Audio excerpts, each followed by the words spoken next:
오늘 본문은 이스라엘 백성이 출애굽한 이후에 처음으로 이민족과 전쟁을 하는 그런 내용입니다. 네, 추워요. 네. 어, 조금 온도만 좀 올리면, 네,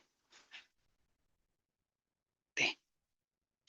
음, 자, 오늘 본문은 출애굽한 이후에 이스라엘 백성들이 처음으로 이제 이방 민족과 이 전쟁을 하는 첫 번째 전쟁을 기록을 하고 있습니다.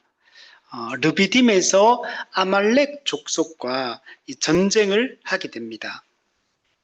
이 전쟁이 중요한 이유가 뭐냐면 하나님의 백성들이 마주하게 될 모든 전쟁의 원형입니다. 영적 전쟁의 원형이라고 할 수 있는 전쟁이 이 아말렉과의 이 전쟁입니다. 출애굽, 즉 구원받은 이후에 가나안 땅, 하나님 나라를 향해 나아가는 이 과정 속에서 우리는 영적 전쟁을 수행하며 우리는 살아가게 됩니다. 이미와 아직 속에 영적 전쟁을 하며 우리가 이 땅을 살아가게 되는데 그것을 잘 보여주는 게 출애굽 이후에 광야에서 이 아말렉과 이 첫 번째 전쟁을 하는 것이고, 이것은 이 전쟁으로 끝나는 게 아니라 앞으로 많은 민족들과 이스라엘 백성들이 이제 전쟁을 하게 되거든요. 그 하나님과 백성들이 마주하게 될 그 전쟁의 원형적 모습을 이 아말렉 전쟁이 보여주고 있고, 그리고 이 전쟁이 중요한 것은 전쟁의 승패가 어디에 달려 있는가를 잘 보여주는 그런 이 전투라고 할 수 있습니다. 사람의 힘으로 싸우는 전쟁이 아니라 하나님의 은혜로, 하나님의 능력으로 싸우는 전쟁이고 하나님이 승리하게 하신다라는 것들을 잘 보여주고 있고, 그리고 이 하나님이 우리를 승리하게 하는데 어떻게 승리하게 하냐면 장차 메시아를 이 땅에 보내어서 그 메시아를 통해서 우리가 궁극적으로 완전한 승리를 하게 될 것임을 여러분 암시해 주고 있는 내용이 오늘 본문이다라고 말할 수 있어요. 여러분, 아말렉 족속은 구약 성경에서 반복적으로 등장하는 이 이스라엘 백성을 대적하는 대적자입니다. 그래서 여기서 아말렉 족속이 완전히 진멸당하는 게 아니라 앞으로 계속적으로 나타납니다.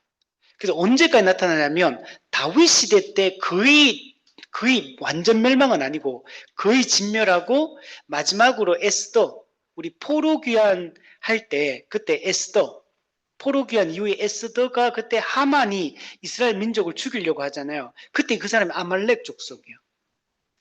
그만큼 끈질기게 하나님의 백성들을 공격하고 무너뜨리려고 했던 사람이 이 아말렉 족속이다라고 얘기를 할 수 있습니다. 그래서 구약 성경 전체를 통해 하나님의 백성들의 이 대적자, 아주 상징적인 이 족속이 이 아말렉 족속이라고 할 수 있고, 궁극적으로 이 아말렉 족속은 누구를 상징하냐면 사탄의 이 세력, 악한 세력을 상징하고 있다라고 말할 수 있고, 이 아말렉 전쟁에서 이스라엘 백성들이 이 승리하는 것은 하나님께서 장차 그리스도를 통해서 완전한 영적 승리를 주실 것을 예표하는 사건이 오늘 본문의 이 사건이다라고 얘기할 수 있습니다. 그리고 실제로 우리는 이 신약 시대를 살고 있는 우리 교회는 하나님께서 예수 그리스도를 보내시고 사탄의 그 세력을 지금 결박하시고 완전히 무력화시켰다는 것을 우리는 직접 보고 있는 사람들이고 그것을 누리고 있는 하나님의 백성이라고 할 수 있습니다. 그리고 이 승리는 결국 예수님의 재림을 통해서 우리는 이제 승리의 완성에 이르게 되는 것을 우리는 보게 될 것입니다. 그래서 오늘 본문은 영적 전쟁이 있다는 사실을 보여주고 있고, 그리고 이 영적 전쟁은 단순히 인간의 능력과 힘으로 이길 수 있는 전쟁이 아니라는 사실을 보여주고, 악이 그만큼 이 아말렉 족속이 강합니다. 아주 강력한 힘으로 하나님의 백성들을 공격하지만, 그러나 하나님의 능력으로 우리가 승리하게 되고 이들을 물리치는 것을 오늘 본문을 통해서 우리는 보게 되는 것입니다. 우리 8절 말씀을 보면 그때에 아말렉이 와서 이스라엘과 르비딤에서 싸우니라. 그때라고 하죠. 그때. 이때는 언제일까요? 우리 앞부분에 있는 1절부터 7절까지의 르비딤에서 마실 물이 없다고 하나님을 시험하고 모세와 다투고 백성들이 모세에게 대들고 그리고 모세를 원망하는 내용들을 우리 봤죠. 이스라엘 백성들은 하나님이 우리 중에 계신가 안 계신가 시험해요. 하나님을 불신하고 있어요. 그리고 하나님이 세우신 지도자와 지도자에게 대들고 원망하고 있습니다. 그럼에도 불구하고 하나님은 이 원망하는 이스라엘 백성들을 버리지 아니하십니다. 하나님 어떻게 하시냐면 호렙산에 있는 그 반석을 하나님의 지팡이로 치라. 그리하면 백성들이 물을 마시리라. 이렇게 말했어요. 호렙산에 있는 그 반석을 하나님의 지팡이로 치면 물이 솟아날 것이고 백성들이 마시게 될 것이다 라고 말했고 실제로 그렇게 하니까 실제로 그 물을 마시게 되어서 여기서 이스라엘 백성들이 광야에서 생존할 수 있게 되었습니다. 자, 바로 그때 하나님을 시험하고 모세를 원망하던 바로 그때 그 사건이 일어나는 그때 아말렉 족속이 먼저 르비딤에 있는 이스라엘 백성들에게 쳐들어온 겁니다. 공격해 들어온 거예요. 이거는 기습 공격입니다. 아말렉 족속은 누구냐면 에서의 후손입니다. 야곱과 지금 이스라엘 백성들이 이렇게 만들어진 게 처음에 야곱의 자녀들이 후손들이 애굽에 내려와서 이 민족을 형성하고 지금까지 흘러왔잖아요. 근데 그 야곱의 형제인 에서의 후손이 바로 이 아말렉 족속입니다. 이들은 요 지금 그 애굽과 그 시내산 요 사이를 시내 반도라 하거든요. 요 삼각형으로 생긴 거 여기 홍해와 요쪽 홍해 그 사이에 있는 요 땅을 시내 반도라고 해요. 여기에서 살면서 유목 생활을 하고 있던 족속이 바로 이 아말렉 족속입니다. 근데 이 아말렉 족속이 이스라엘 백성들이 지금 홍해를 건너서 지금 애굽을 탈출해서 홍해를 건너서 이렇게 오고 있다는 사실을 이미 다 들었어. 이미 알고 있는 상황이야. 소문이 이미 다 난 상황이고. 그래서 이들이 이제 자신의 영토로 지금 진격해 들어오는 걸 보고 이러다가는 우리가 이 영토를 빼앗길 수도 있겠다. 그래서 두려움을 느낍니다. 그래서 기습 공격을 먼저 감행을 한 거. 그죠? 최고의 전략은 공격이죠. 그래서 공격해서 그냥 먼저 우리가 치자. 여기서 칩니다. 그리고 또 하나 생각해 볼 수 있는 거는 이 땅은 시내 반도는 준사막지대입니다. 완전 모래로 이루어진 사막이 아니고 바위로 이루어진 이런 지역이에요. 이런 지역에서 물이라는 것은 정말 중요하거든요. 물을 얻기가 쉽지 않아. 근데 지금 반석을 쳐서 물이 막 콸콸 솟아나는 것을 이 소문을 들은 것. 그래서 이걸 우리가 빼앗자. 이들을 막아내고 오는 것도 막아내고 이들이 또 이게 구한 이 우물도 우리가 차지하자. 이제 이렇게 하고 이 전쟁을 일으키게 여러분 되는 겁니다. 근데 어떻게 전쟁을 시작하냐면 오늘 본문에는 안 나오지만 신명기 25장에 보면 너희는 애굽에서 나오는 길에 아말렉이 내게 행한 일을 기억하라. 아말렉이 행한 일을 기억하라. 곧 그럼 설명합니다.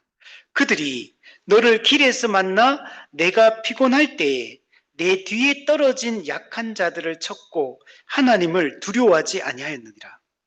네, 이스라엘 백성들이 지금 피곤할 때 공격한 거.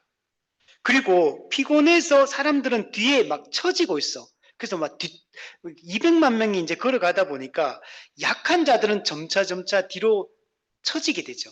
그래서 아말렉이 어디를 공격하냐면 후미에 이 뒤처진 사람들, 약한 자들을 여러분 공격하는 것. 이게 아말렉의 악함입니다. 보통은 이 전쟁을 하더라도 이게 공격 신호가 있고 또 그리고 이 정면으로 부딪혀서 싸우는 게 일반적인 전쟁의 방식이거든요. 근데 지금 이들은 습격을 했고, 첫 번째. 그리고 뒤에 뒤처진 사람들을 습격해서 공격을 하고 있는 것을 볼 수가 있습니다. 그리고 이런 것들을 뭐라고 표현하냐면, 제일 심각한 것은 하나님을 두려워하지 아니하였다. 아말렉은 하나님의 애굽에서 탈출하고 홍해를 건너고 이 모든 걸 소문을 들었음에도 불구하고 하나님을 두려워하는 마음이 없어요. 하나님을 경외하는 마음이 없기 때문에 이런 행동들을 여러분 하는 것입니다. 이렇게 하나님의 백성들이 이런 광야를 걸어가는 이 과정 속에는 이런 마귀의 공격, 영적 전쟁이 여러분 있는 겁니다. 그리고 언제 마귀는 똑똑해요. 누구를 공격하냐면 뒤에 떨어진 약한 자들을 칩니다. 여러분, 영적으로 우리가 약해져 있으면 항상 마귀의 공격 대상이에요.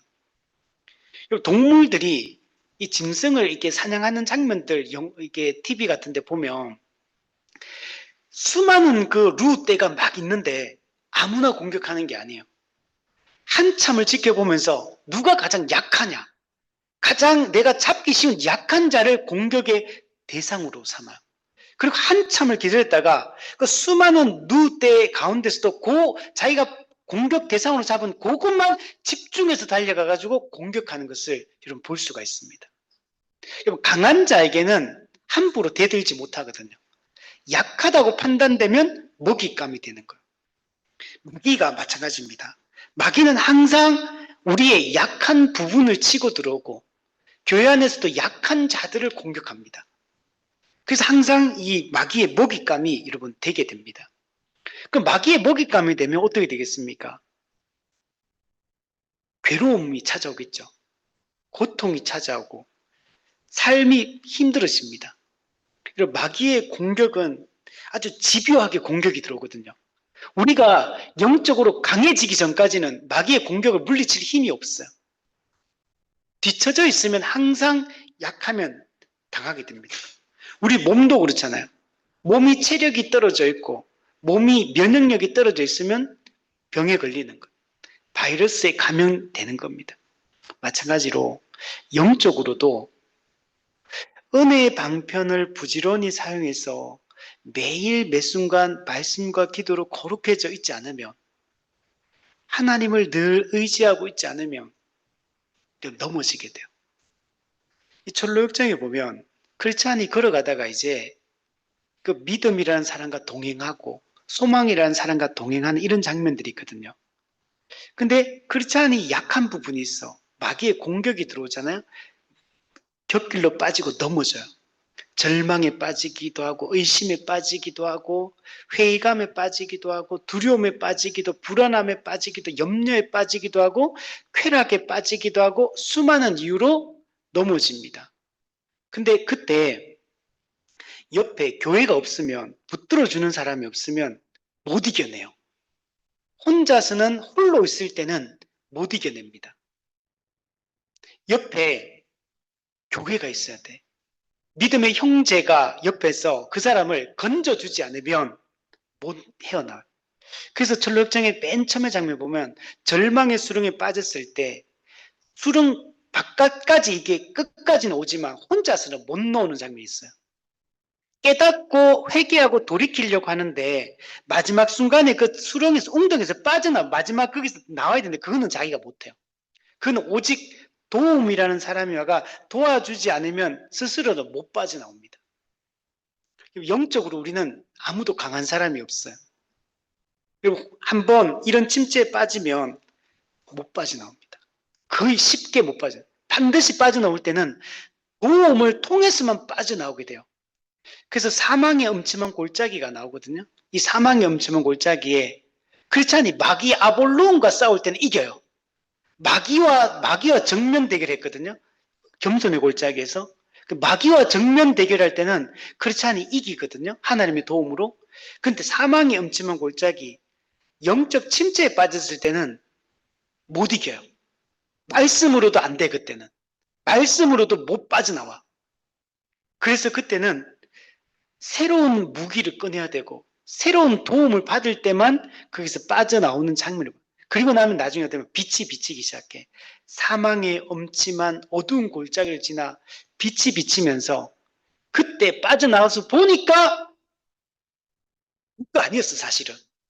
별거 아니었는데, 근데 그때는 사망의 엄침한 골짜기 속에 있기 때문에, 즉 영적 침체에 빠졌을 때는 작은 문제도 어마어마하게 크게 느껴져.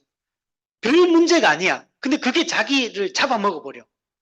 그래서 어둠 속에서 그냥 헤매게 돼요. 못 빠져나와. 근데 하나님의 은혜로 도움을 통해서 나중에 빠져나오게 되는 걸 볼 수가 있습니다. 여러분, 우리도 항상 그렇기 때문에 나의 약한 면을 치고 들어온다는 생각을 항상 해야 돼. 우리가 넘어지는 지점들이 있어요. 각 사람마다. 나의 약한 부분, 이 부분을 우리가 잘 방어를 해야 돼요. 그럼 약한 부분도 강하게 만들면 돼. 강해지면 안 넘어져. 어떤 사람은 돈에 약한 사람이 있고, 어떤 사람은 성적인 부분이 약한 사람이 있고, 어떤 사람은 말에 약한 사람이 있고, 어떤 사람은 여러 관계에서 뭐 어떤 부분 때문에 약한 부분이 있고, 약한 부분이 다 있어요. 그 부분이 딱 걸리면 그 사람 넘어지게 돼 있어. 나는 안 넘어졌다고 생각할 수도 있어. 나는 모를 수도 있어. 근데 남들은 보면 저 사람 이상하다 이렇게 느끼죠. 그때는 도움이 필요합니다. 여러분 항상 그래서 우리의 약한 부분들을 잘 우리가 방어할 수 있도록 준비해야 돼요. 자, 아말렉은 이스라엘의 혈족이에요, 사실은. 그렇잖아요. 형제잖아, 형제. 그런데도 불구하고 이스라엘의 영원한 대적이 되는 거예요. 그래서 구약성경 전체 기간을 통해서 끊임없이 이스라엘 백성들을 괴롭히는 사람이 아말렉 족속이 됩니다. 실제로는 혈족인데 대적이 돼버려. 이게 아말렉입니다. 아말렉의 이 공격은 교회를 향한 사탄의 이 지속적인 공격을 예표하고 있는 거예요.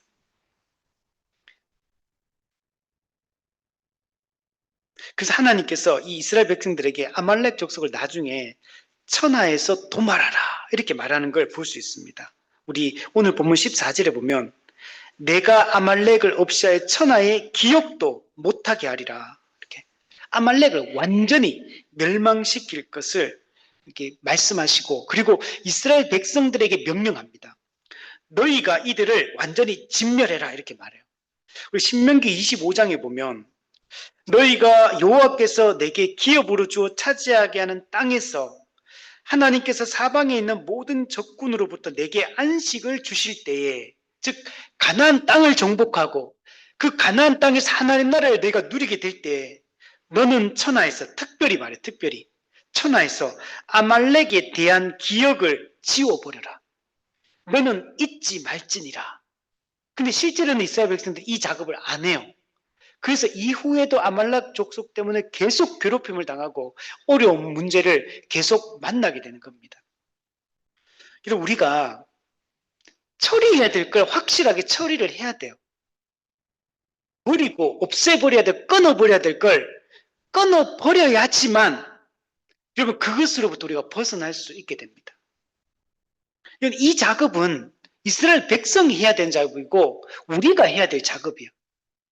우리가 계속적으로 이 죄 지을 만한 상황과 여건과 환경을 계속 마련해 놓고 괜찮기를 바랄 수 없다는 것. 악이 나의 약한 부분을 마귀가 쳐들어올 수 있는 걸 내버려 두고 그걸 없애지 않으면서 나는 괜찮기를 평안하기를 그건 불가능하다는 거. 없애버려야 돼.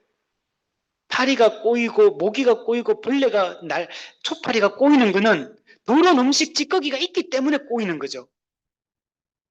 더러운 음식 찌꺼기를 딱 버려버리면 그 초파리들 다 없어진다는 거. 더러운 곳에 예전에 제가 그때 원룸에 그때 우리 살 때 그때 옆집에 그때 외국인들이 좀 와서 이제 원룸에 같이 살았거든요. 근데 그 외국인들이 오고 나서 집에 바퀴벌레가 엄청 늘어났어. 외국인들이 되게 좀 지저분하게 하거든. 특히 중국 사람들이 엄청 지저분하게 많이 한다 하더라고. 근데 그래서 그 원룸 주인들이 그 당시에 뭐라 했냐면 외국인 많은 곳에는 원룸을 얻지 마라 이렇게 하더라고. 왜냐면 그런 곳에는 쓰레기를 안 치워가지고 바퀴벌레 꼬여. 한 번 꼬이면 이게 원룸 전체를 다 돌아다녀, 이게. 그때 한 번 그랬어요. 진짜 그 바퀴벌레 처리가 쉽지 않아, 이게. 잘 없어지지 않고. 왜냐면 근본 원인이 제거가 안 되다 보니까 옆집은 그냥 아무리 우리 집에서 아무리 그걸 없애려고 해도 없어지지가 않는 겁니다. 이게 문제예요. 그래서 우리를 약하게 만드는 이런 부분들을 확실하게 끊어내야 돼. 우리를 공격할 만한 이런 조건들을 확실하게 우리 끊어내고 제거하는 것이 중요합니다. 그리고 르비딤은 지난주에 있잖아. 원기 회복, 휴식처, 쉼터 이런 뜻이거든요. 우리 마라를 지나 엘림이 오아시스 했잖아요. 마찬가지로 르비딤도 신광야에서 먹을 것이 없어서 그 한바탕 소동을 벌이고 나서 르비딤에 왔을 때 사실 원기 회복을 해야 되고 쉬고 휴식을 누리는 공간이어야 돼, 여기가. 근데 실제로는 어떻습니까? 쉼을 얻으려는 이곳에서 전쟁이 시작돼. 쉼을 얻고 휴식해야 될 이 공간에서 전쟁이 벌어지고 고통이 찾아오기 시작합니다. 근데 이런 아말렉 족속은 끊임없이 하나님의 백성으로 하여금 가나안 땅으로 가는 걸 막으려고 하는 거예요. 하나님의 언약을 깨뜨리려고 지금 하고 있는 거예요. 하나님 나라에 들어가는 것을 방해하고 있는 겁니다. 철로역정에도 사탄이 끊임없이 천국을 향해 나아가는 그 백성들을 방해해가지고 멸망의 도시로 되돌아가게 만들어버리거든요. 그 중간에 보면 변덕쟁이가 중간에 되돌아가 버리고 의심과 겁쟁이가 되돌아가 버리고 사망의 음침한 골짜기에서 두 사람이 중간에 또 되돌아가 버리고 형식주의자, 수많은 배교자, 수많은 사람들이 되돌아가 버려요. 이들도 천국을 향해 가겠다고 좁은 길에 들어선 사람들이야. 그러나 그들은 사실 은혜로 출발한 이 여정이 아니었기 때문에 중간에 담을 뛰어넘어 들어왔거든요. 참된 회개를 통해서 십자가를 통과해서 이 길에 들어선 사람들이 아니기 때문에, 즉 참된 게 거듭나서 들어온 사람이 아닌 거예요. 그러다 보니까 중간에 좁은 길을 가는 것 같았지만 중간에 다 포기하고 되돌아버리고 결국 다 멸망합니다. 끊임없이 마귀는 우리를 넘어뜨리려고 한다는 사실을 잊지 말아야 돼요. 그래서 우리가 무장되어 있지 않으면 안 넘어집니다. 중간에 수많은 사람들이 떠나요. 철로역정에 가는 이 모든 길에 수많은 사람이 등장해요, 인물들이.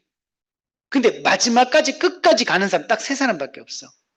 크리스찬, 그 등장인물들 중에는 크리스찬, 믿음, 소망, 요 세 사람만 결국 천국 가고 나머지는 전부 다 교회 안에 다 들어와서 신앙생활을 했지만 다 넘어져서 결국 멸망의 도시 세상으로 도망가가 결국 마귀에게 엄청난 고통을 당하다가 최후 심판을 당해 죽게 됩니다. 이게 여러분 그 결과예요. 그래서 마귀는 끊임없이 우리를 무너뜨리고 언약을 붙들지 못하게 하고 하나님 나라로 가는 길을 방해하려고요. 이때 우리는 어떻게 되겠습니까? 당당하게 맞서 싸워야 돼요. 여기서 뒤로 물러나면 여기서 아말렉 족속에게 그냥 당하는 겁니다. 뒤로 물러나는 길은 없어. 쟁기를 잡은 자는 오직 앞만 보고 나가야 돼요. 우리는 표대를 향해 그냥 달려가는 것 외에는 다른 길은 없어요. 중간에 철로역정이 잘 보여주는 게 뭘 보여주냐면 영적인 문제는 전진, 후퇴 이 두 개밖에 없어. 퇴보하든지 진보하든지 중간에 있는 건 없어요. 우리는 항상 그래요. 나는 지금 퇴보하고 있든지 진보하고 있든지 둘 중에 하나밖에 없어. 마귀는 끊임없이 우리를 넘어뜨려서 퇴보하게 만들어요. 표대를 향해서 달려가지 않으면 무조건 퇴보하게 됩니다. 그러니까 믿음으로 맞서 싸우고 믿음으로 전진하고 나아가는 수밖에 없어요. 전심전력하여 달려가는 것밖에 없어. 힘써 싸우는 길밖에 없어. 온갖 노력을 다해서 달려가지 않으면 무조건 마귀는 약한 지점을 타고 우리를 공격하고 우리는 퇴보하게 돼 있어요. 그럼 퇴보하면 이 땅에서 삶이 고통스러워져요. 괴로움이 찾아옵니다. 마귀의 특징은 뭐냐면 자기 백성에게 괴로움을 주는 게 마귀의 특징이에요. 하나님은 자기 백성에게 기쁨과 안정감을 주시고 안식을 주시지만 마귀는 자기 백성들한테 잘 안 해줍니다. 이게 마귀의 특징이에요. 마귀는 자기 백성이고 자기 편이잖아. 근데 자기 백성도 괴롭혀요. 이게 마귀의 특징이에요. 그래서 여러분 퇴보하면 무조건 여러분 우리가 퇴보하니까 하나님의 은혜는 없겠죠. 당연히. 하나님이 제공해주는 은혜도 사라졌지만 플러스 마귀의 공격을 당해요. 마귀의 괴롭힘을 당한다는 사실을 잊지만 그 두 배로 고통스러워지는 거예요. 이게 하나님을 떠난 사람들의 특징입니다. 여러분 싸우는 수밖에 없어. 우리 9절 보세요. 모세가 요수아에게 이르되 우리를 위하여 사람을 택하여 나가서 아말렉과 싸우라. 전 적군이 쳐들어왔어. 기습당해서 막 되게 불안하겠죠. 얼마나 당황스럽겠습니까? 습격당했으니까. 근데 뭐라 그럽니까? 사람을 택하여 나가서 싸우라. 그리고 내일 내가 하나님의 지팡이를 손에 잡고 산 꼭대기에 서리라. 아말렉과 싸우라고 하잖아. 안 싸우면 그냥 공격당해요. 무조건 맞서 싸우는 수밖에 공격이 최선의 방어예요. 싸워야 돼. 근데 사람을 택하여 싸우라고 하죠. 택하여. 이스라엘 백성 중에 여러분 다 똑같은 상태가 아니야.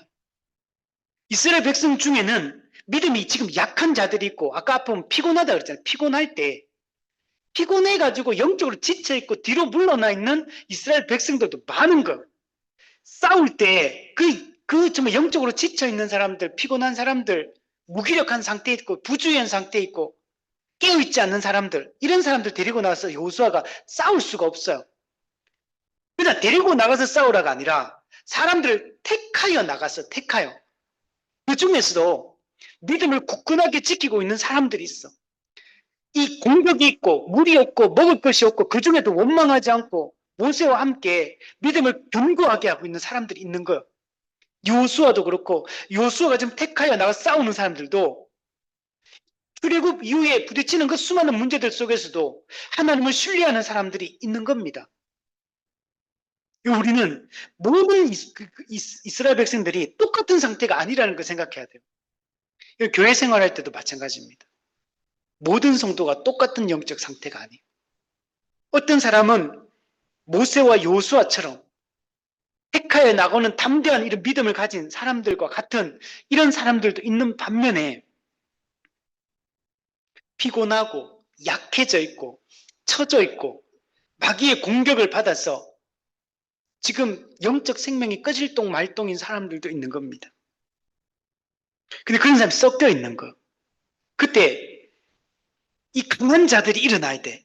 약한 자들은 힘이 없어. 스스로 일어날 힘이 없어. 피곤한 무릎을 이렇게 세울 수가 없어. 스스로 힘으로. 옆에서 도와주지 않으면 자기 힘으로 못 일어나요. 그러니까 늘 그가 지쳐 있어. 늘 영적 침체돼 있어. 늘 무기력하고 늘 마음은 불안하고 답답하고 그러나 또 아무것도 안 하고 이렇게 될 수밖에 없어. 왜? 스스로 할 힘 자체가 없거든. 일어날 힘 자체가 있어야지 무릎을 이렇게 자기 몸이라도 이렇게 세울 힘이 있어야 일어나는 거지. 힘이 없으면 일어나지도 못해. 그래서 그러나 난자들을 불러 모아서 아말렉과 싸우라고 합니다. 여기서 처음으로 요수아가 이제 등장하죠. 민족의 군사 지도자로 처음으로 등장을 합니다. 이후에 보면 요수아가 모세의 후계자로 세워지거든요. 근데 백성들이 반대를 안 해요. 요수아는 한 번도 어떤 반대를 당한 적이 없어요. 그 전까지만 해도. 이 말은 요수아는 이미 모세의 눈에 볼 때 평상시에 늘 믿음이 충만했던 거야. 늘 하나님을 신뢰하는 사람이었고 믿음으로 동행하고 반응하는 사람이었기 때문에 그래서 지금 요수아를 지도자로 세우는 겁니다. 요수아는 뜻이 여호와는 구원이시다라는 뜻이에요. 원래 요수아의 원래 구약의 이름은 호세아입니다. 호세아에서 여호수아가 된 거고 이 요수아를 신약으로 따지면 예수가 예수스가 되는 겁니다. 그래서 호세아, 요수아, 예수 이게 전부 다 여호와는 구원이시다라는 이름의 뜻이에요. 같은 뜻입니다. 메투엘리는 요수아는 그리스도를 예표하고 있다 이렇게 얘기해요. 요수아가 지금 약속의 땅으로 백성들을 인도하는 역할을 하잖아요. 그리고 지금 대적과 맞서 싸우는 작업들 하잖아요. 바로 예수 그리스도가 장차 마귀와 맞서 싸우는 분이 되시고, 그 예수 그리스도가 우리를 영원한 안식으로 인도하는 이런 역할을 하시게 되죠, 메시아로서. 그래서 요수아는 이 전쟁에서 그리스도를 예표하는 역할을 하고 있다, 이렇게 표현하고 있는 겁니다. 근데 요수아가 전쟁을 지휘하면서 적군과 맞서 싸워요. 칼로 싸우죠. 실제로 물리적으로 싸웁니다. 그러나 그 싸움만으로 이 전쟁이 승리하는 건 아니에요. 모세가 뭐라면 자기가 하나님의 지팡이를 손에 잡고 내가 산 꼭대기에 서겠다, 이 산 꼭대기에서 기도하겠다는 거. 여기서 우리가 중요한 게 이거예요. 전쟁의 방식입니다. 요수아는 실제로 칼을 들고 나와서 사람을 택하여 나가서 싸우는 작업을 물리적으로 육탄전을 해야 되는 사람. 근데 이것의 승패로, 이것 때문에 이 전쟁에 승리하는 건 아니에요. 모세가 산 꼭대기에 서서 손을 들 때 이기는 겁니다. 기도할 때 여러분 이기는 거예요. 이 당시 이스라엘 백성들은 숫자는 엄청 많아, 200만 명. 그러나 이들은 전투 경험이 없는 사람들이에요. 그냥 유목민들이잖아요, 일종의. 그냥 지금 집을 떠나가 정처 없이 이렇게 떠나는 이 비정규군입니다. 이들이 여러분 이런 상태에서 아말렉과 이 전투민족과 싸워가 이길 확률은 제로입니다. 습격당했기 때문에 이길 수가 없어요. 원래 아무리 사람이 많아도 습격당하면요, 그거 당황해가지고 어찌할 바를 모르거든요. 이들은, 그리고 군사훈련을 받은 사람, 또 갑옷을 입고 있거나 이런 사람들도 아니에요. 여러분, 하나님의 은혜가 없이는, 능력이 없이는 절대로 이길 수 없다는 걸 보여주고 있습니다. 모세의 손에는 하나님의 지팡이를 들고 있어요. 우리 지난번 우리 르비딤 앞에 반석에서 물을 칠 때도 어떻게 합니까? 하나님의 지팡이를 손에 잡고 그 지팡이로 반석을 치잖아요, 그죠? 하나님의 지팡이는 이 출애굽기에서 어떤 이미지입니까? 하나님의 함께 하심을 상징하고 있고 하나님의 전능하신 능력을 상징하고 있는 게 이 지팡이에요. 이 지팡이를 통해 모세가 기적을 막 베풀고 했잖아요. 하나님의 지팡이를 손에 잡고 하나님께 산 꼭대기에 올라가서 기도하는 게 이 전쟁의 승패를 좌우한다는 걸 보여주고 있습니다. 그러면 기도하는 것은 뭡니까? 내 힘으로 싸우는 게 아니라는 걸 보여주죠. 하나님을 의지하고 하나님의 능력에 이 전쟁의 승패가 달려있다는 사실을 알고 하나님을 전적으로 의지하는 행위가 기도입니다. 기도의 핵심은 하나님을 의지하는 것. 그분에게 우리의 모든 것이 달려있다라고 말하는 것. 그래서 기도를 하는 겁니다. 우리 철로역정에도 앞서 잠깐 얘기했는데 겸손의 골짜기에서 크리스찬이 찬의 전신갑주를 입고 마귀와 전투를 벌여요. 그 영적 전쟁을 벌이거든요. 근데 막 싸우다가 하나님의 전신갑주를 입고 있으니까 비등비등하게 막 싸워요. 그러나 막 마귀도 공격당하고 크리스찬도 공격당해가지고 막 상처를 막 받아요. 그러다가 한순간에 크리스찬이 칼을 손에서 떨어뜨려 버려요. 칼을 떨어뜨린 거는 공격 무기, 하나님의 말씀을 떨어뜨린 거야. 떨어뜨린 것 때문에 마귀가 이때다 아이가 득달같이 달려들어가지고 그 본 표현이 전속력으로 달려들어 마귀를 발로 밟았다, 이렇게. 그리고서 칼로 마귀가 크리스찬의 이제 가슴에 칼을 꽂으려고 이렇게 하는 장면이 나와요. 근데 하나님이 도와주셔가지고 순간 딱 칼을 잡고 마귀를 그 순간에 찔러버려. 그래서 마귀가 치명상을 입어요. 그래서 마귀가 그 순간에 내가 다시 찾아오겠다 하고 떠나요. 그리고 잠시 동안 쉬는 시간이 있어. 그리고 나서 사망의 음침한 골짜기를 들어가. 이건 어떤 거냐면 내적으로나 내 마음속에서 일어나는 문제이기도 하고 외적인 어떤 문제로 인해서 고난이 찾아올 때 영적으로 침체에 빠지는 걸 얘기해요.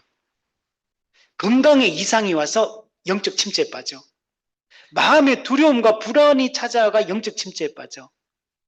또는 물질적인 어려움 때문에 영적 침체에 빠져. 누군가가 나를 자꾸 공격하고 위협해. 그래서 영적 침체에 빠져. 내적으로도 외적으로도. 이렇게 해서 영적 침체에 빠지는 걸 사망의 음침한 골짜기로 표현해요. 어둠 속에 있는 상태. 이 상태에서는 말씀이 통하지를 않아요. 말씀을 읽어도 벗어나지를 못해. 이거는 말씀이 힘이 없는 게 아니고 내 상태가 문제가 생기다 보니까 말씀을 읽어도 말씀이 아무리 효과가 없어. 그래서 이때를 어떻게 하냐면은 마귀와 싸울 때보다 더 위험하다고 말해. 그리고 마귀와 직접적 대결을 할 때보다 영적 침체라는 게 더 무섭다는 얘기야. 그만큼 벗어나기 힘들다는 거야. 그래서 어떻게 하냐면 말씀을 집어넣고 칼은 집어넣고 모든 기도라는 새로운 무기를 꺼내서 싸웠다 이렇게 말해.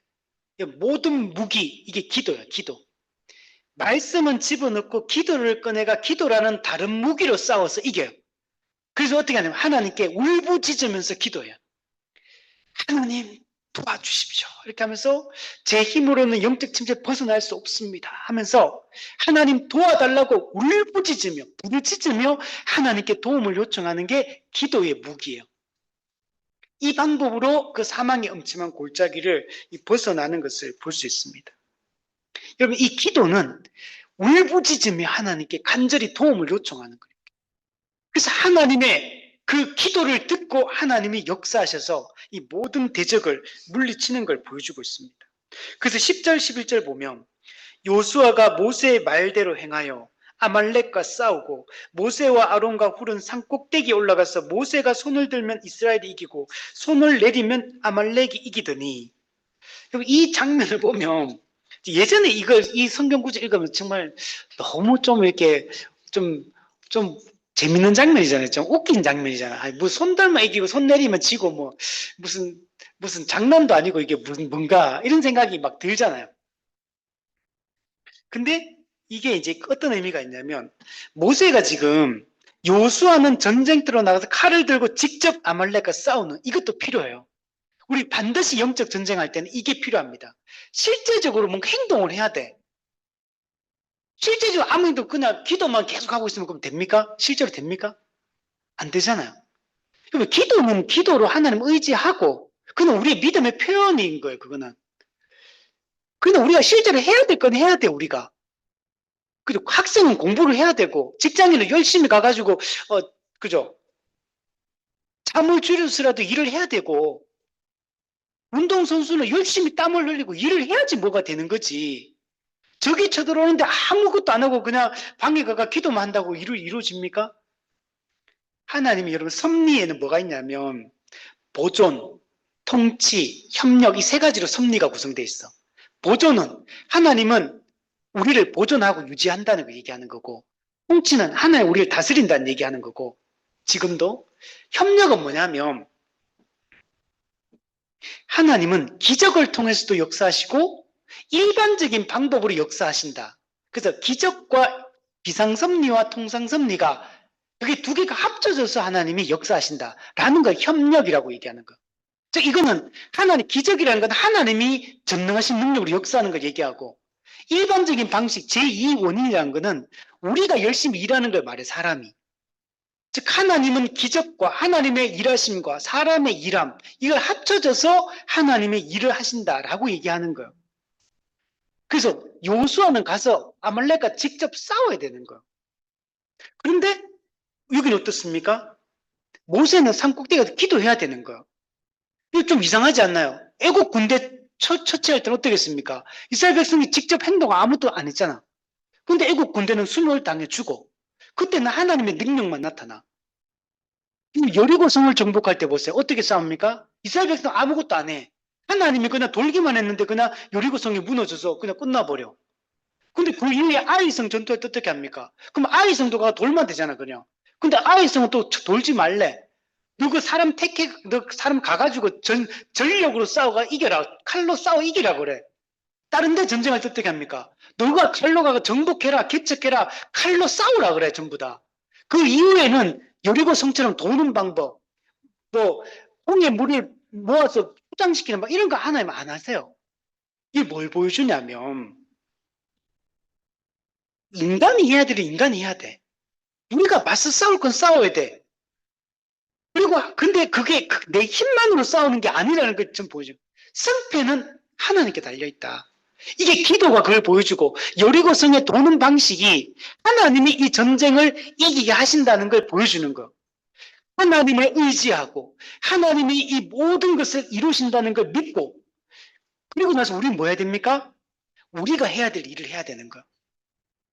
여러분 열심히 일하고 열심히 아이디어를 짜고 해야 돼요. 여러분 뭐 우리가 직장을 하든 자영업을 하든 어떤 일을 하든 간에 노력을 해야 돼. 기술을 익혀야 돼. 그죠?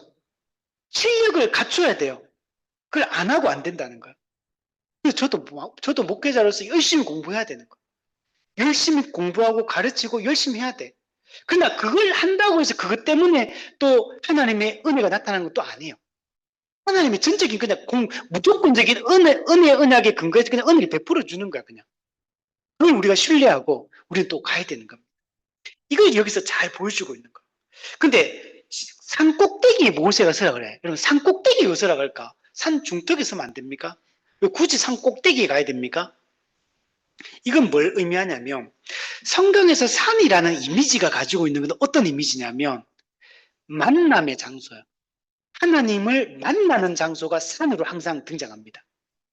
그리고 산이라는 건 항상 기도하는 장소, 하나님의 계시가 내려지는 장소로 신구약에 항상 등장을 해요. 산이 가는 이미지가 있어요. 그래서 산 꼭대기라는 얘기는 하나님 앞에 나아가서 하나님의 은혜를 구하고 하나님이 이 전쟁의 승패를 좌우한다는 걸 믿고 하나님의 도움을 구하라고 지금 얘기를 하고 있는 겁니다.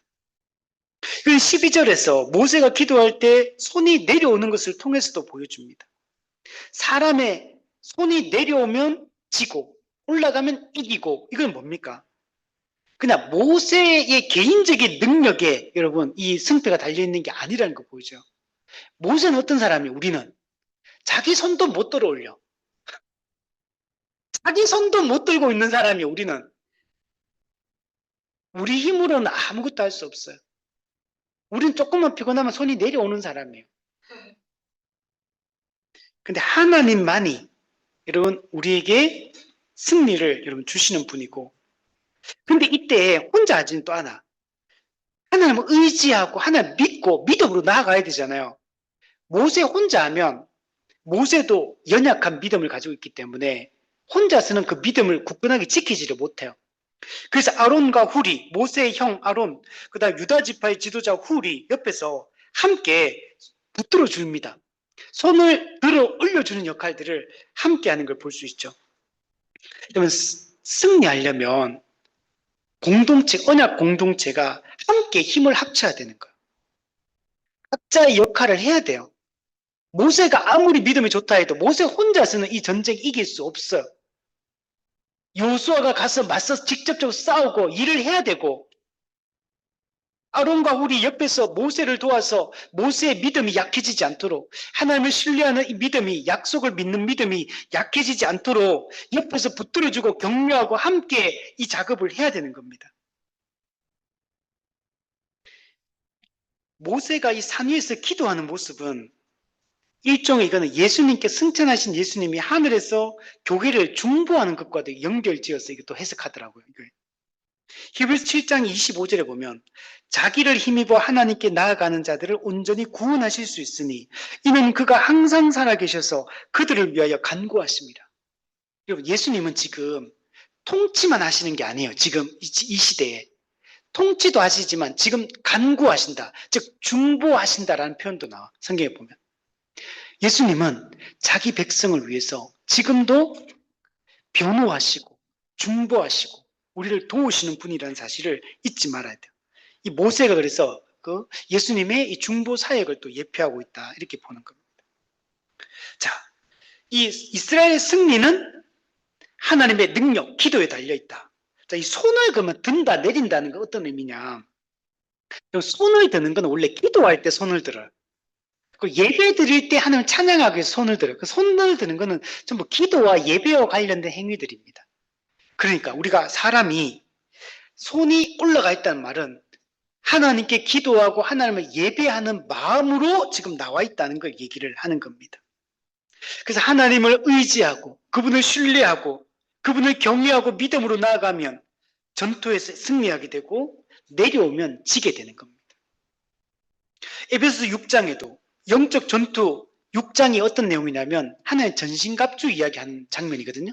하나의 전신갑주를 앞에서 로마 군인이 6개의 장비로 무장합니다. 우리도 완전 무장을 해야 된다라는 걸 강조하거든요. 근데 하나님의 완전 무장을 하고 나서도 뒤에 보면 6장 8절에 보면 이런 말씀이 있어요. 모든 기도와 간구를 하되 항상 성령 안에서 기도하고 이를 위하여 깨어 구하기를 힘쓰며 여러 성도를 위하여 구하라. 즉 그래서 철로역정도 존 번연이 말씀을 집어넣고 기도의 무기를 꺼냈다. 이 장면을 가지고 끌고 와서 하는 얘기들이에요. 그래서 말씀으로 우리가 싸우고 말씀이 주는 확신으로 싸우고 의롭다면 확신, 구원의 확신 이걸로 싸우는 것도 있는데 근데 기도라는 무기는 또 다른 무기인 거예요. 말씀의 무기와 물론 기도도 말씀을 근거로 하고 있기 때문에 근본적으로는 말씀에 속하는 거예요. 그런데 성경에서는 말씀과 기도를 약간 따로 분리해서 항상 설명해요. 사도 바울 같은 경우도 말씀과 기도로 거룩하여 짐이라 이렇게 말해요. 기도라는 무기를 왜 굳이 얘기할까? 그 말씀만 강조하면 되지. 왜 그러냐면 이미와 아직 사이에 있기 때문에 그래요.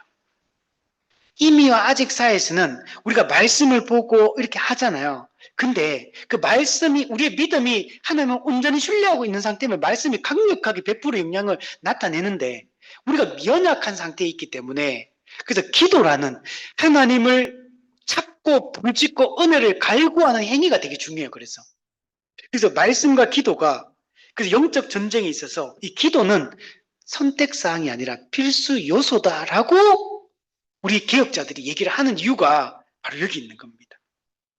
그리고 이 모세의 손이 들려 있잖아요. 손이 들려 있으면 승리하잖아요. 또 이걸 예수님과 또 이렇게 연결해서 설명해요. 어떻게 설명하냐면 모세의 손이 하늘로 올라져 있는 것은 예수 그리스도의 팔이 십자가에 못 박혀 있는 이 상태를 얘기한다. 그래서 그리스도가 십자가에 못 박혀 있으면 우리가 승리하고 팔이 올려져 있으면 승리하듯이 그리스도가 팔이 올려졌을 때 우리가 승리한다. 요거 그리스도를 예표한다. 그래서 이렇게 얘기를 하고 있습니다. 저도 요거는 이번에 처음 봤던 내용이에요. 이거 학자들이 이렇게 해석을 많이 하더라고요. 그래서 이것도 그리스도 예표하는구나 라고 생각을 했습니다. 자, 그래서 어쨌든 간에 우리가 하나님 기도라는 행위는 1차적으로는 하나님을 의지하는 거다. 하나님을 의지할 때 우리는 승리한다. 그리고 그 승리는 결론적으로는 그리스도 안에서 이루어지는 거예요. 그래서 이걸 그리스도의 십자가의 사탄과 세력을 물리치는 십자가 사건, 완전 정복 사건으로 연결해서 해석을 하는 것 같아요. 우리 12절에 보면 모세의 팔이 피곤함에 돌을 가져다가 모세 아래에 앉아 놓아 그가 그 위에 앉게 하고 아론과 훌은 양쪽에서 들어 올리니까 해가 지도록 내려오지 않았다. 이렇게 얘기합니다. 모세의 팔이 피곤해요. 혼자서는 못해요. 항상 교회는 함께 싸워야 돼요. 아무리 뛰어난 목회자가 있어도 안 되고 아무리 뛰어난 성도들이 있어도 안 돼요. 다 같이 힘을 합쳐서 싸울 때만 우리는 승리할 수 있다라는 걸 보여주고 있습니다. 언약 공동체는 성도들의 동력이 없이는 세워질 수가 없습니다. 찰스 스펄전도 이 장면은 교회 안에서 서로 돕고 격려해야 하는 아름다운 모습을 보여준다. 혼자서는 할 수 없는 일도 성도들이 함께하면 가능하다라는 교훈을 보여주고 있다. 이렇게 얘기합니다. 전도서 4장에도 두 사람이 한 사람보다 나으면 그들이 수고함으로 좋은 상을 얻을 것이라.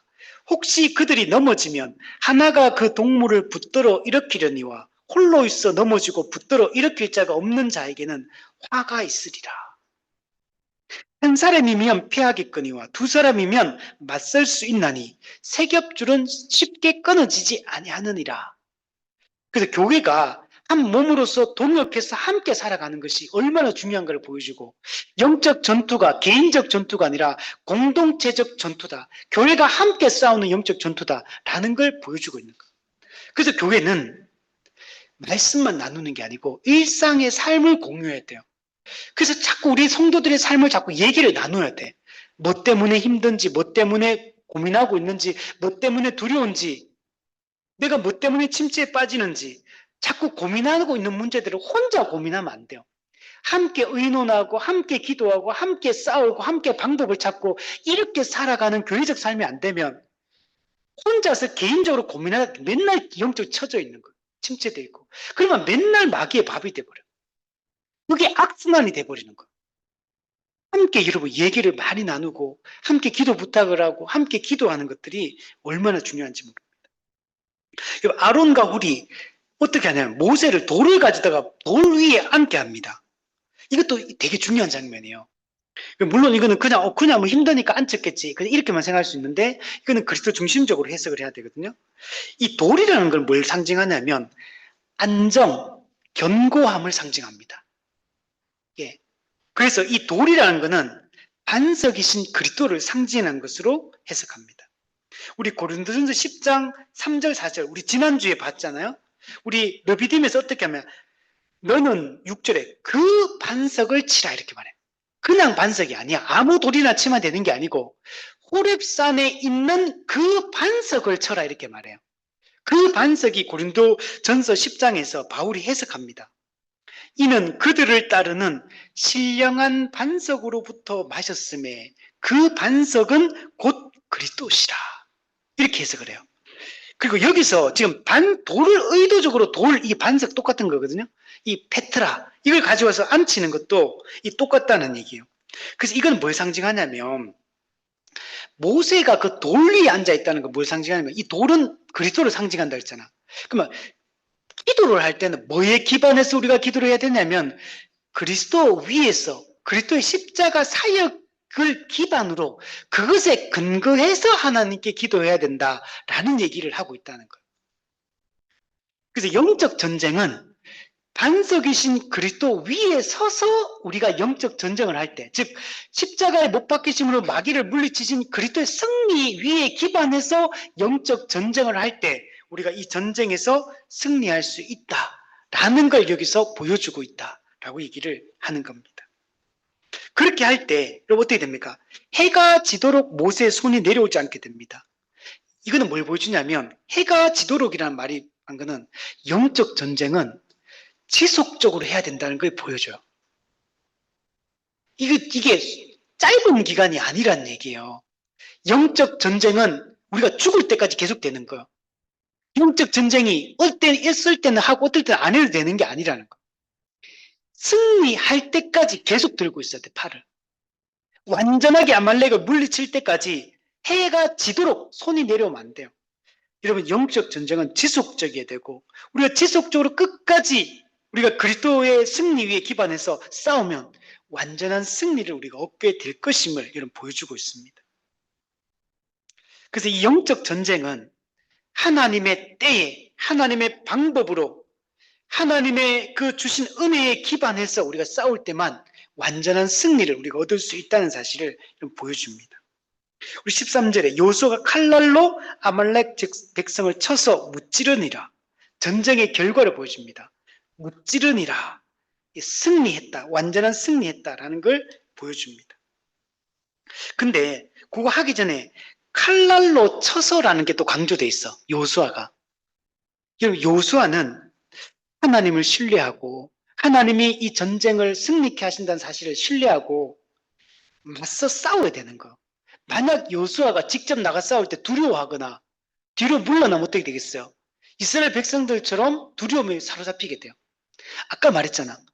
약한 자고 있고 피곤하고 또 택하라 그랬잖아요. 여러분 믿음으로 굳건하게 믿음으로 나갈 때 다른 사람도 용기를 얻어서 함께 싸울 수 있어. 만약에 맞서 싸우지 않으면 모세가 아무리 손을 들고 있어도 이건 안 이루어지는 겁니다. 그렇잖아요. 우리가 하나님을 의지하고 열심히 기도하지만 우리가 직접 발로 뛰어야지. 우리가 해야 될 일은 해야 되는 거. 그 두 개가 합쳐져서 하나님의 역사를 이루는 거지.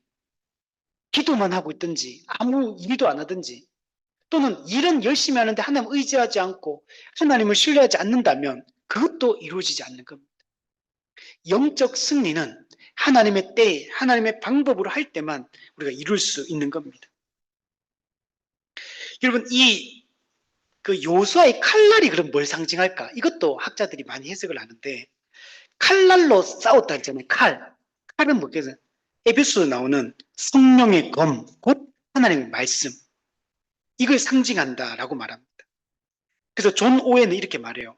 요수아의 검은 그리스도의 말씀을 예표한다. 그리스도께서는 자신의 입에서 나오는 예리한 검, 곧 진리의 말씀으로 모든 대적을 물리치신다. 이렇게 해석을 했습니다. 예수님께서도 마귀와 싸울 때 광야에서 어떻게 합니까? 기록되었으되 이렇게 말해요. 기록되었을 때 이렇게 말하면서 말씀으로 마귀와의 싸움을 40일 동안의 그 싸움에서 승리하는 것을 볼 수가 있습니다. 우리가 이따 요수아의 칼날로 싸우는 오늘 우리로 따지면 우리가 말씀을 붙들고 매일 매순간 영적 전투를 하는 걸 얘기하는 거예요. 기도는 그 하나님을 의지하는 걸 얘기하는 거고, 그래서 말씀과 기도로만 우리가 이 전쟁에서 승리할 수 있다라는 걸 보여줍니다. 14절에 근데 하나님은 모세에게 이걸 책에 기록해서 기념하게 하라. 요수아의 귀에 외워라, 외우게 해라. 이렇게 얘기합니다. 여러분, 아말렉과의 전쟁의 승리가 어떻게 이루어졌는가를 후대에게 알리라는 거예요. 후손들에게 알리라 이렇게 말해요. 신명기 31장에는 이걸 노래로 만들어가지고 사람들로 하여금 부르게 해라 이렇게 말해요. 그래서 하나님이 우리를 승리케 하셨다는 것을 잊지 말도록 하는 것을 볼 수가 있습니다.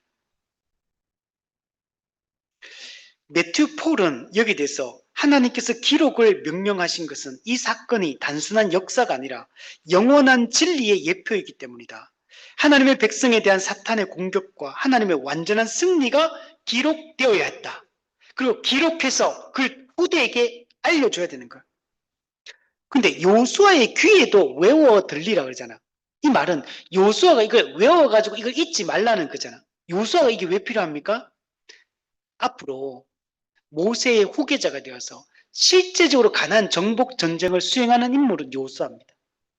그래서 하나님 요수아에게도 굳건한 믿음이 필요한 겁니다. 하나님이 함께 하시고 전능하신 능력으로 승리케 하실 것을 확신하게 하고, 그래서 요수아가 담대하게 이 정복 전쟁을 치를 수 있도록 준비시키고 있고, 뿐만 아니라 요수아가 아무리 잘해도요, 백성들이 안 따라오면 백날 안 돼요. 이게 모세가 했지만 이스라엘 백성은 계속 사고 치니까 어떻습니까? 계속 뒤처지고 시간이 밀려나잖아요. 지도자가 아무리 잘해도 안 돼요. 백성이 따르지 않으면, 함께하는 동역자들이 따르지 않으면 이루어지지 않는 겁니다. 그래서 모세가, 요수아가, 백성들이 모두 다 하나님의 능력을 의지하고 신뢰를 할 때, 함께 동역하고 함께 싸울 때 이 모든 일들이 이루어지는 겁니다. 디모데후서에 바울도 말해요. 그리스도 예수 안에 있는 은혜 가운데 너는 강하고, 디모데 자기 자신이 강해져야 돼, 목회자로서. 뿐만 아니라 네가 많은 증인 앞에서 내게 들은 바를 충성된 사람들에게 부탁하라. 그들이 또 다른 사람들을 가르칠 수 있으리라. 우선은 디모데부터 강해져야 돼. 하나님을 신뢰해야 돼. 믿음이 굳건해야 돼. 그러면 디모데가 다른 사람을, 충성된 사람을 이렇게 세우고, 그러면 충성된 그 사람이 또 다른 사람을 또 이렇게 세우고, 이게 기본 교회가 세워지는 원리인 겁니다. 사사기보도 잘 보이죠. 정복 전쟁 끝나고 요수아가 이제 다 끝냈어. 요수아도 아직 살아있고 하나님의 역사를 경험했던 장로들도 막 생존하고 있을 때는 이스라엘 백성들이 믿음을 잘 지켜나가요. 근데 이들이 딱 죽자마자 곧바로 믿음을 다 잃어버려요. 전수가 안 되는 거야. 신앙 전수가 안 되고 하나님의 능력의 역사가 전수가 안 되다 보니까 순식간에 넘어지는 걸 볼 수 있어요. 여러분, 이거는 혼자서는 안 돼요. 교회가 함께 이 작업을 해야 되고, 교회가 함께 이 은혜에 충만할 때 우리가 이길 수가 있게 되는 겁니다. 하나님은 아말렉을 천하에서 멸절시키라고 합니다. 이거는 악에 대한 완전한 심판을 예고하고 있는 거예요. 마귀에 대한 완전한 심판을 하나님이 예고하고 있습니다. 이게 우리가 살펴봤지, 앞으로 아까 다윗, 하만까지 아주 오랜 기간 동안 이 작업을 안 하다 보니까 이스라엘 백성들이 엄청난 고통을 받아요. 하만 같은 경우는 이스라엘 민족 완전히 다 없애버리려고 했잖아요. 유대인들. 그 정도로 위기를 만나요. 다윗 시대 때도, 다윗 전까지만 해도 엄청나게 고난을 받아요. 여러분, 우리는 악을 완전히 멸절시켜야 되는 겁니다. 가나안 정복전쟁 할 때 남녀, 노소, 그 짐승까지도 다 죽여버리라고 했잖아요. 헤렘, 완전 진멸, 완전 죽여버려야 돼. 그래야지만 그 우상신에게 물들지 않고 이방 여인들과 결혼하지 않고 그들의 신들을 받아들이지 않게 돼요. 근데 실제 역사 속에서는 다 결혼하고 다 받아들이고 다 바알과 아세라 섬기고 다 그렇게 돼버렸죠. 심지어 솔로몬까지도 우상 숭배에 빠지잖아요. 그 정도로 이게 심각한 겁니다. 그러나 결국 예수님의 재림과 함께 예수님의 십자가 사건은 마귀는 결박되었고 예수님의 재림으로 마귀는 완전한 종말에 이르게 됩니다. 요한계시록 20장 7절 10절이 마지막 장면을 보여줍니다. 천년이 참해 초림과 재림 사이 마지막 기간이 끝나요. 사탄이 그 옥에서 놓여 마귀가 풀려납니다. 지금은 결박돼 있잖아요. 결박된 상태에서 풀려나게 됩니다. 그리고 땅의 사방 백성 곡과 마곡을 미혹하고 모아서 하나님의 백성인 교회와 싸움을 붙입니다. 그리고 하나님의 백성인 교회를 둘러서 진칩니다. 모래같이 많아요. 그래서 마지막 최후 전쟁을 곡과 마곡의 전쟁, 아마겟돈 전쟁, 마지막 최후 전쟁을 벌이려고 합니다. 근데 하늘에서 불이 내려와 그들을 불살라버립니다. 전투가 시작되기 전에 불살라버려요. 그리고 그들을 미혹하는 마귀가 불과 유황못에 던져집니다. 그리고 첫 번째 짐승인 적그리스도와 두 번째 짐승인 거짓 선지자도 그곳에서 불신자들과 함께 세세토록 밤낮 괴로움을 받게 됩니다. 이게 마지막 최종적인 모습입니다. 15, 16절 모세가 이 전쟁에 이기고 나서 뭡니까? 제단을 쌓아요. 그리고 그 제단의 이름을 여호와 니시라고 이름을 짓습니다. 그리고 말하기를 여호와께서 맹세하시기를 여호와가 아말렉과 더불어 대대로 싸우리라. 하나님은 대대로 싸웁니다. 대대로 자기 백성과 함께하며 이 영적 전쟁을 하나님이 수행하실 거예요. 그럼 우리는 두려워할 필요가 없는 거죠. 제단을 쌓는 것은 뭐냐면 감사와 찬양을 올려드리는 예배 행위입니다. 이게 구약에서 창세기 보면 아브라함도 제단을 쌓고 야곱도 제단을 쌓고 모든 신앙의 인물들이 제단을 쌓는 걸 볼 수 있죠. 그래서 칼빈은 이렇게 말해요. 모세의 제단은 단순한 기념물이 아니라 하나님의 은혜에 대한 감사의 예배였다. 하나님이 승리케 하셨잖아요. 그리고 제단 이름을 여호와 니시라는 말이 뭐냐면 깃발, 나의 깃발이라는 뜻이거든요. 여호와 니시, 여호와는 나의 깃발이다. 그러면 깃발이 뭘 상징합니까? 승리를 상징하는 거예요. 하나님께서 우리에게 승리를 주신다. 여호와가 우리의 승리의 깃발이 되신다라고 얘기하는 거예요. 근데 하나님은 어떻게 승리를 하시냐면 이사야 11장 10절에 보면 그날에 이새의 뿌리에서 한 싹이 나며 이 이새의 뿌리는 누굴까요? 이새로부터 나오는 후손, 나오는 한 싹, 메시아를 상징해요. 메시아. 한 싹이 나서 만민의 기치로 설 것이다. 만민, 모든 민족의 기치란 말은 깃발이란 말이에요. 모든 민족의 깃발로 그분이 세워질 것이다. 이렇게 말해요. 예수 그리스도가 만민을 구원하는 그 승리자로 우뚝 서게 될 것이다. 예수님 안에서 이게 완전히 예언이 성취가 됩니다. 우리는 그러므로 그리스도 예수를, 그리스도의 십자가 사역을 우리는 붙들어야 되고 그리스도가 어떻게 우리에게 참된 승리를 가져오셨고 완전한 승리를 우리에게 제공해 주실 것인지 그래서 우리가 분명히 알고 믿는 게 중요합니다. 그러나 아직은 우리가 아직 죽지는 않았잖아요. 아직은 이미 아직 사이에 살고 있어. 그래서 여러분 보세요. 여호와가 아말렉과 더불어 대대로 싸우리라. 대대로 싸운단 말은 영적 전쟁은 계속될 것임을 보여줍니다. 영적 전쟁이 이 전쟁에서 이겼다고 해서 전쟁이 끝난 게 아니에요. 앞으로 암몬과 싸우고 에서와 싸우고 그죠? 모압과 싸우고 가나안 족속과 싸우고 앞으로 수많은 블레셋과 싸우고 아직 싸움이 아직 너무 많이 남아있어. 이게 우리가 이 땅에서 삶이에요. 이미와 아직 사이 종말의 시기를 살아가는 우리에게 영적 전쟁이 계속되고 있다. 그러나 여호와께서 대대로 싸우실 거야. 그렇게 여호와께서 대대로 싸우시기 때문에 우리는 승리할 걸 확신할 수 있는 겁니다. 그래서 찰스 스펄전은 아말렉과의 전쟁은 그리스도와 사탄 간의 영원한 대립을 상징한다.